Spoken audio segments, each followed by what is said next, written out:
कांग्रेस जो अभियोग करुछि भित्तिहीन बोली कहिसंती अन्यपटे बीजेपी विधायक अशोक महांती सेमानक विधायकों को सेमाने लुचैछंती कोठी लुचैछंती सेमाने कहि परिबे बोली कहिसंती विधायकों को लुचैबा निंदनीय बोली कहिसंती अशोक महांती।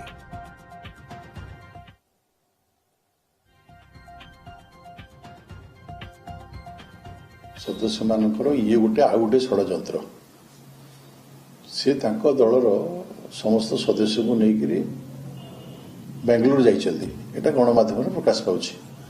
गतकाली मते आमे देखिथिलु विधानसभा रे केही नथिले केवल रामचंद्र गड़ा किछ समय उपस्थित थिले एवं से समस्त को धरी गले से लुचैछंती विधानसभा समय रे विधायक माने विधानसभा रे अनुपस्थित रहिबा ये संपूर्ण निंदनीय कथा।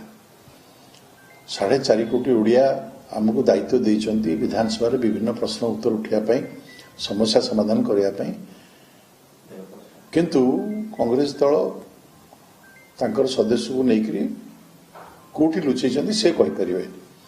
भारतीय जनता पार्टी आपण को सम्मुख रे अछि पूरा समस्ते अछंती एवं आमे विधानसभा रे आलोचना रे भाग नउछु बजेट रे आलोचना रे भाग नउछु चर्चा आलोचना चलछि राज्यवासी को स्वार्थ दृष्टि आमे काम करूछु। तेणु तांकर जो अभियोग अछि जे बीजेपी चक्रांत करूछि एटा संपूर्ण भित्तिहीन एवं अवांछित मध्य यार कौन तथ्य नुहे।